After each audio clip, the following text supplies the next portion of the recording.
สวัสดีครับสวัสดีครับวันนี้เรามากันที่ถนนสายแม่ริมนะครับมาที่อุทยานแห่งชาติน้ำตกแม่สาครับมาตามแผนที่เลยนะครับไปทางสะเมิงแต่ว่าเลี้ยวเข้าตรงอุทยานก่อนนะครับจากทางแยกเข้าอุทยานผ่านเข้าที่อันเปิดจะมีเจ้าหน้าที่นะครับเจ้าหน้าที่เป็นป้อมแล้วเขาก็ผ่านขึ้นมาเตียนลานจอดรถชั้นหนึ่งจากชั้นหนึ่งไปแถวชั้น3บุญนะครับชั้นนี้ก็จะมีลานจอดรถแล้วก็มีห้านอาหารเครื่องดื่มของที่ระลึกอย่างลายไปตั้งข้างนี่นะครับมาเจ้าก็อาจจะยังบ่เปิดเนาะมากันขวายหน่อยก็จะเปิดแล้วครับเปลวไปครับ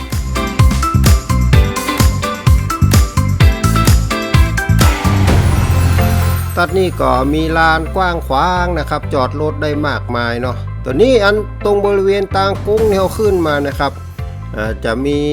ตรงซ้ายมือนี่นะครับจะหันขั้นใดแล้วก็มีซุ้มแล้วก็มีป้ายแสดงจุดท่องเที่ยวอย่างหลายอย่างครับวันนี้เรามาน้ำตกแม่สาครับเป็นทางเดินศึกษาธรรมชาติน้ำตกแม่สานะครับอุทยานนี้เพิ่นก็อยู่ในอุทยานของดอยสุเทพปุยนะครับ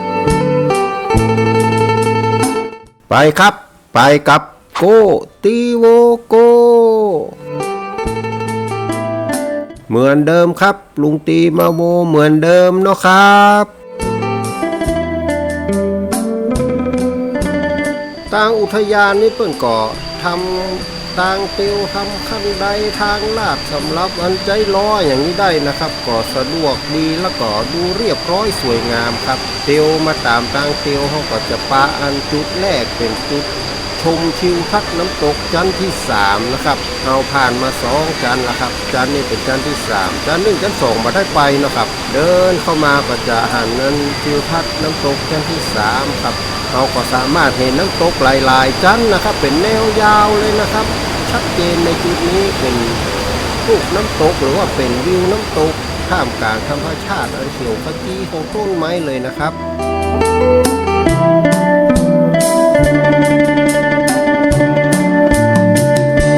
จุดนี้ก็ทางอุทยานเพิ่นทำเป็นชานยื่นออกไปนิดหน่อยนะครับแล้วก็มีป้ายบอกว่าพิชิตน้ำตก10ชั้นนะครับน้ำตกแม่สาคนก็มาเช็คอินมาถ่ายรูปที่นี่นะครับก่อนที่จะเตียวขึ้นไปพิชิต10ชั้นเนาะก็พิชิตมาแล้ว2ชั้นนะครับขี่รถพิชิตมาเลย2ชั้นนี่เป็นชั้นที่3ครับคลิปนี้ก็จะมีเสียงสู้ๆซ่าๆของน้ำตกประกอบไปด้วยนะครับ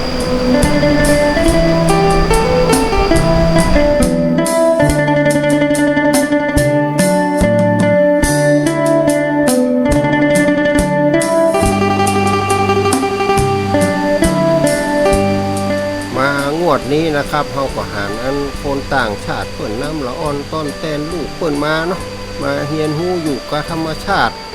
ก้อยแล้วก็คิดถึงละอ่อนบ้านเฮานะครับที่บางคนก็บ่ได้มีโอกาสดีๆมาแอวน้ำตกเลยนะครับเข้าห้างกันหมดจุดเริ่มเดินนี่ก็จะมีป้อมของเจ้าหน้าที่มีป้ายข้อห้ามต่างๆที่เป็นประโยชน์นะครับเพื่อนทำทางเดินไว้เนาะเตียวมาน้อยเดียวก็จะหันป้ายต่างเข้านะครับหูเตียวลงนะครับหูเตียวลงตามข้างใดนี่มีฮาวไว้สำหรับคนที่หัวเข่าบกแข็งแรงนะครับก็ก้อยสาวฮาวไปก็ได้นะครับ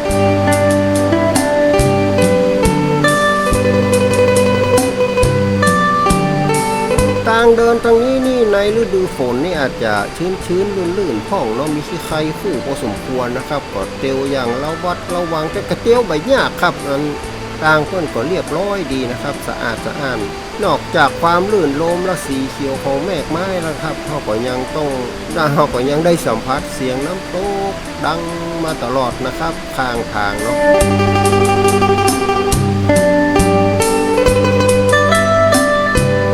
การเที่ยวคนเดียวในบรรยากาศอย่างนี้นะครับก็ทำให้เขามีจิตใจที่สงบเย็นได้บ่ยากนะครับ อาจจะเป็นเพราะพลังของธรรมชาติเนาะครับที่เปิ้นช่วยเกื้อหนุนให้เรามีความสุขต่างเตียวนี่ก็เตียวมาเรื่อยๆก็จะมาบรรจบกันต่างเดินหลักนะครับต่างโบนเห็นเตื้อหนึ่งเตียวมาที่ไกลคู่เกี้ยวเลยครับก็มีขั้นใดเตียวเพื่อนๆที่มาชมธรรมชาตินะครับที่เพื่อนๆที่เขาลงตรงนี้แล้วก็จะมาได้ส่วนกับคนที่เพื่อนลงมาเลยเนาะเตียวมาตรงนี้ก็จะมาบรรจบกับทางนี่นะครับก็จะเป็นชั้นที่4นะครับเพื่อนมีป้ายเขียนไว้นะเพื่อนว่าวัง30,000นี่นะครับ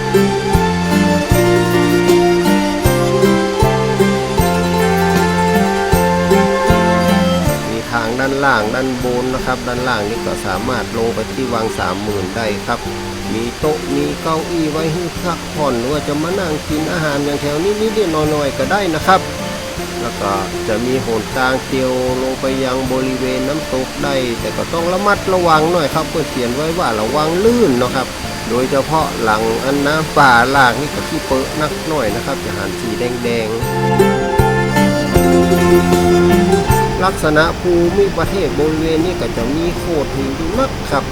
แล้วก็มีทานน้ำตกไหลผ่านแล้วก็ทำให้เป็นแอ่งน้ำน้อยๆครับก็สามารถที่จะมาเล่นน้ำในแอ่งเล็กๆนี้ได้นะครับเหมือนกับเป็นอ่างน้ำส่วนตัวนะครับเนาะเล่นน้ำสบายๆจะไปให้ล้ำไป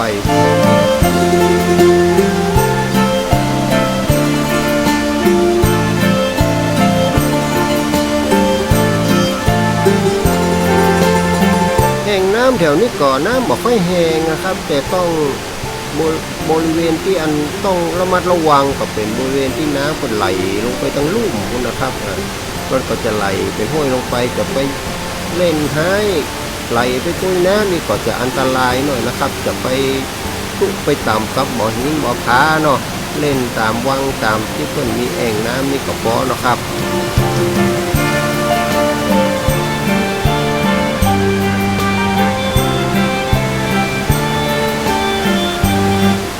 ก็ได้ดูวิวได้ฟังเสียงน้ำตกกันนะครับฟังเพลงม่วนๆไปตัวนิดหน่อย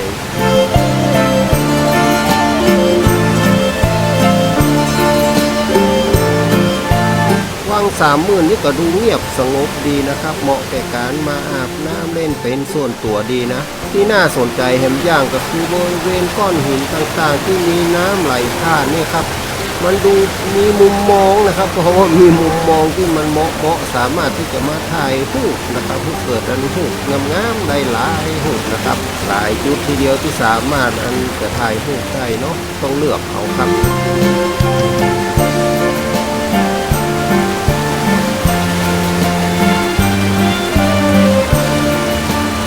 มันก็จะเหมือนน้ำตกน้อยๆเนาะครับเขาก็เลือกมุมถ่ายรูปที่น้ำมันไหล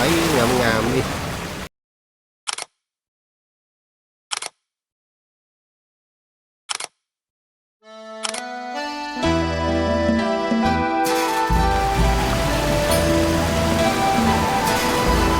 ก็เป็นจุดแรกครับวัง30,000นี่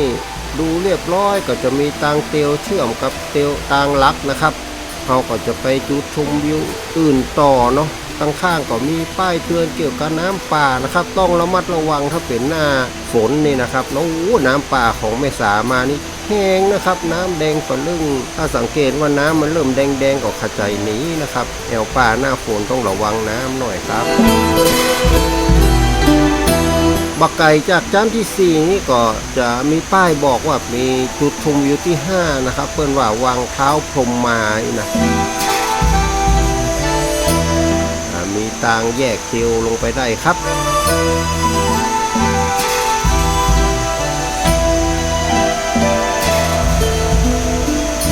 เตียวตามทางมาเรื่อยๆนะครับทางก็จะเริ่มเปลี่ยนเป็นอันทางธรรมชาติเนาะเป็นดินเป็นหากไม้เป็นไม้หินอลกขุกเขกก็ต้องระมัดระวังกันหน่อยนะครับถ้ามีละอ่อนมาตัวก่อต้องดูแลละอ่อนดีๆเนอะมันจะไปทุกไปต่ำเอาบ่หินนะครับ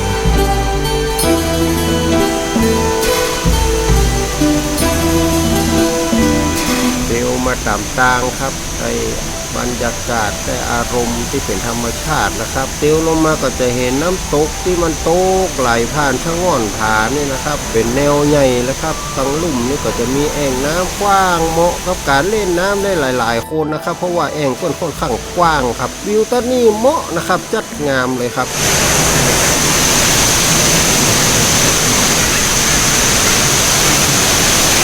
ตำพลเพิ่นก็เอาเข้าเอายังของกินเล่นเบาๆมานั่งกินไปตัวเนาะน้ำที่มันตกจากชะง่อนผาน้อยๆนี่ถึงมันจะน้อยนะครับแต่รู้สึกถึงพลังของธรรมชาติได้บ่น้อยเลยนะครับแล้วก็ถ้าเกิดว่าเรามาเล่นน้ำเนี่ยตัวเปียกแล้วนะครับบริเวณพื้นน้ำตกนี่เราก็สามารถเตียวผ่านไปได้นะครับเข้าไปอยู่ตรงในพื้นน้ำตกนี่ก็คงได้สัมผัสกับธรรมชาติอย่างใกล้ชิดแล้วก็เปิดประสบการณ์บ่น้อยเลยนะครับแต่วันนี้นี่ยังบ่พร้อมจะเปียกน้ำเลยนะครับยังขี้ค้านเปียกเลยก็บ่ได้เข้าไปนะครับออกไปแยงใกล้ๆบ่ได้เราอ่อนตอนเต้นเพื่อก็มาเล่นน้ำม่วนนะครับดูแล้วล่มลื่นเหมือนกับเป็นวังของพระพรหมเหมือนกันเนาะคนก็ได้พักผ่อนกับความเมตตากรุณาจากสายน้ำจากแม่น้ำเนี่ยครับที่เปิดให้ความล่มเย็นนะครับร้อนๆมาก็ได้มาพักผ่อนเนาะได้พักถึงร่างกายแล้วก็จิตใจไปพร้อมๆกันครับ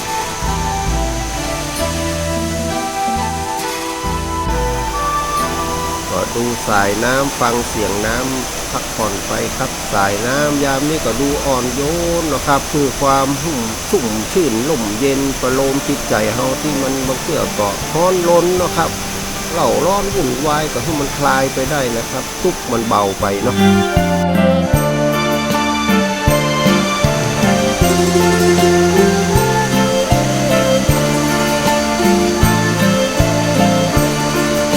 ตั้งบนนี่ต่างอุทยานก็ทำเป็นลานพื้นลานไว้นะครับเพื่อใช้ชมวิวได้สะดวกผมก็ว่าแน่ใจว่าสามารถที่จะมากางเต็นท์บนนี้ได้ก่อนนะครับแต่ถ้ากางเต็นท์ได้จัดดีแหละครับกางเต็นท์แล้วก็พักผ่อนนอนกันชั่วคราวอันนี้ก็ถ้าจะดีนะครับก็เรียบลื่นเรียบดีนะครับบ่เป็นบโลกโคเคกล้ำเนาะจากจุดนี้เขาก็เตียวขึ้นไปตามต่างลักนะครับจะเห็นว่ามีแยกขวามือเนาะสำหรับใครที่จะไปห้องสุขาวดีนี่ไปทางนี้ได้นะครับใครที่ต้องการเข้าห้องน้ำห้องท่าก็ไปขึ้นไปทางนี้นะครับเพื่อนมีเดี๋ยวไปปล่อยลงไปเรื่อยนะครับเรียบร้อยคลายทุกดีแล้วเขาก็เตียวเดินลงมาครับมีตางเตียวจัดดีครับเขาก็จะหันว่ามีตางเตียวลงไปทางหน้านี่แยกจากตางลักเหมือนกันนะครับตางลักเพื่อนจะเป็นลายเกล็ดมาหินในอย่างนี้นะครับตางรองเนี่ยจะเป็นตางเรียบๆนี้นะครับเตียวลงมาก็จะเห็นว่ามีศาลาที่ประทับในครั้งที่รัชกาลที่9เพิ่นเสด็จมาที่นี่เมื่อแล้วนะครับพระราชินีเพิ่นก็เสด็จมาโดยเนาะทรงมาประพาสที่นี่นะครับเพราะว่ามาตามรอยเสด็จประพาสนะครับวันนี้เรามาที่นี่ก็เหมือนกับได้ย้อนกลับไปตามรอยเสด็จประพาสของในหลวงรัชกาลที่9นะครับรู้สึกจะภูมิใจน้อยๆนะครับที่เราได้ตัวหอยเสด็จประพาสเป็นรู้สึกว่ามีความสุขเหมือนกันนะครับเจ้าเหนือหัวเปิ้นมาที่นี่เปิ้นมาดูความสุขจากธรรมชาติเราก็มาดูตัวเปิ้นของรู้สึกมีความสุขขึ้นมาได้นะครับ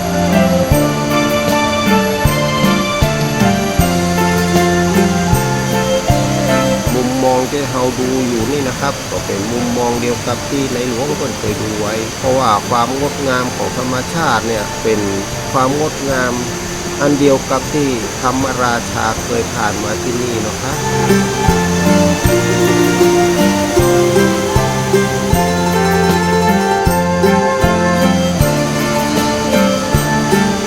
ที่ใกล้ๆกับอันศาลาที่ประทับนี่ก็จะมีขัวนะครับมีขัวก็ว่าสะพานที่เชื่อมระหว่าง2ฝั่งเนาะเราก็สามารถ เดินบนขวดนี่ได้ครับแข็งแรงดีอยู่นะครับเดินไปอยู่ตรงกลางเนาะเราก็สามารถดูน้ำตกได้ถึง2 ฝั่งนะครับถึงฝั่งที่เป็นทางบนไหลลงมาแล้วก็ทางลุ่มไหลลงไปนะครับเราก็จะมีโอกาสน้อยนะครับถ้าจะได้มายืนกลางน้ำตกจะอี้นะครับมันก็อันตรายเนาะแต่ถ้ามายืนบนหัวบนสะพานนี่ก็บ่อันตรายครับมาเช็คอินมาถ่ายรูปงามๆได้เลยนะครับถ่ายรูปไว้เป็นที่ระลึกได้ครับสำหรับวิวบริเวณนี้เนาะแต่มาเดียวคนไทยจะถ่ายไปลงโซเชียลกันนะครับเอาเก็บไว้เป็นที่ระลึกในโซเชียล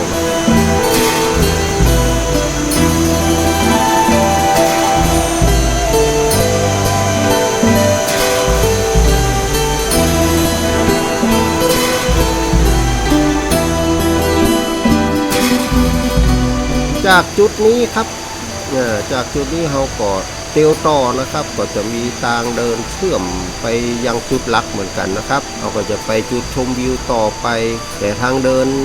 บริเวณนี้ก็เริ่มจะค่อนข้างเป็นธรรมชาตินะครับเป็นใบหินเป็นอะไรอย่างนี้นะครับ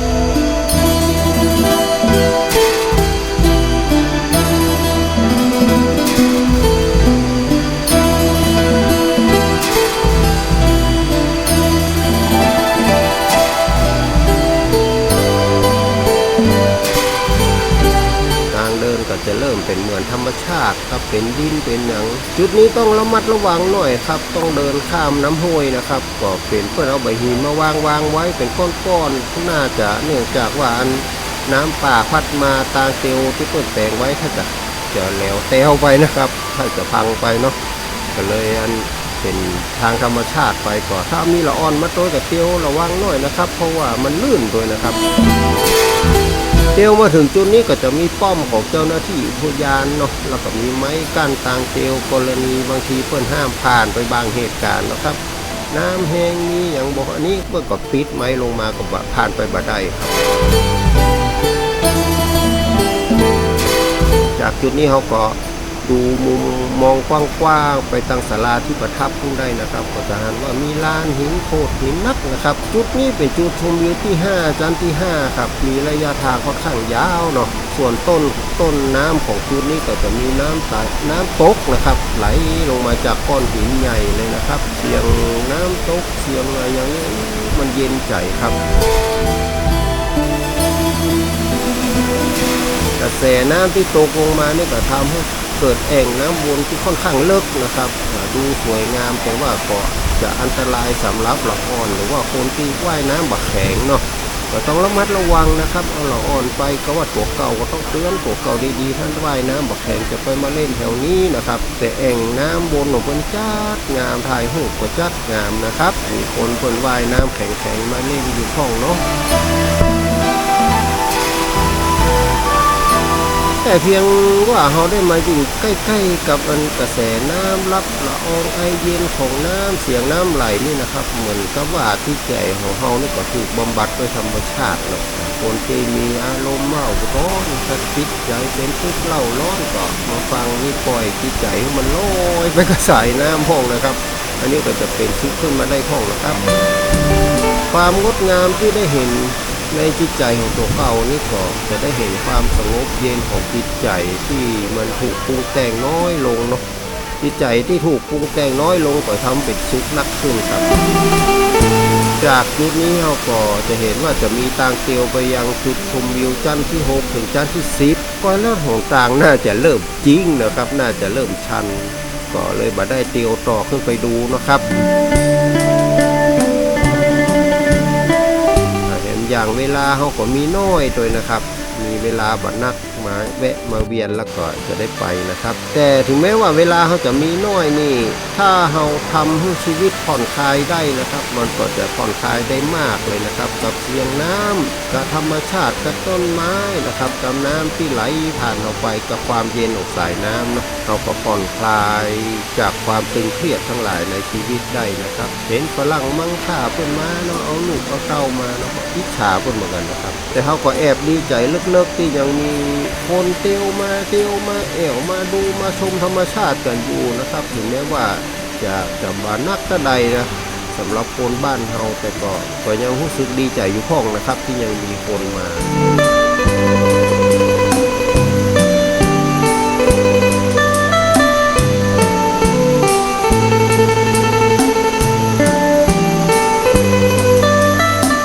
ว่าห้ออ้อมกอดของธรรมชาตินี่ก็ยังมีมนต์เสน่ห์นะครับแล้วก็คอยเยียวยาพิษร้ายจากสังคมเมืองเฮาได้เนาะเฮาก็น่าจะป้าลูกป้าล้านป้าคนยุคใหม่นะครับมาแอวธรรมชาติกันพ่องเหมือนกับการได้ตามรอยเสด็จประพาสนะเพื่อรับพลังอันร่มเย็นเป็นสุขนะครับแม้เฮาจะต้องเดินจากไปตามกาลเวลาก็แล้วแต่เขาก็ยังมีความสุขที่มันประทับในจิตใจได้เปิดเอาลูกเอาหลานมานะครับมาสอนให้รู้จักฮักธรรมชาติรู้จักคุณค่าของธรรมชาตินะคนบ้านเฮาก็น่าจะยังอั้นพ่องเนาะครับ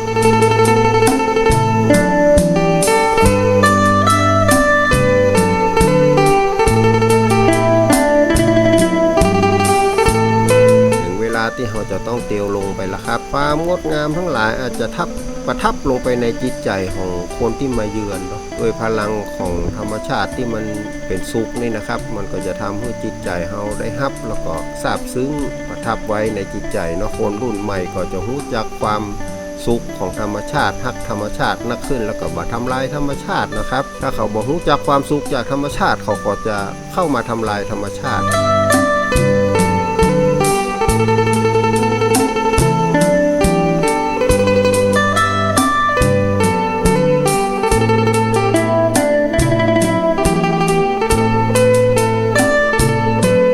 เวลาพอสมควรก็เตียวลงไปครับขาปิกนี่เฮา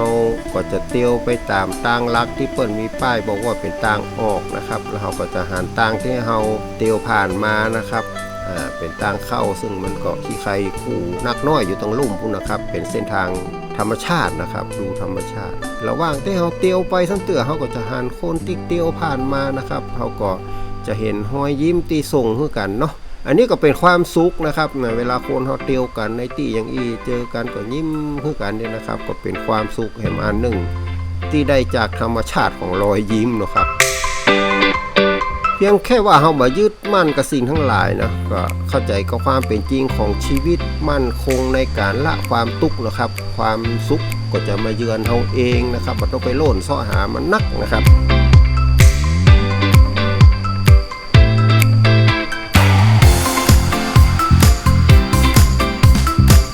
ว่าบางคนอาจจะบอกว่าจุดเริ่มต้นนี่ก็มักจะเป็นจุดสิ้นสุดของการเดินทางนะครับเราก็มาสิ้นสุดที่จุดเริ่มต้นของเขานะครับจะไปลืมเอาขยะไปตัยนะครับไม่ต้องเอาขยะทั้งหลายมาทิ้งไว้ในที่นี่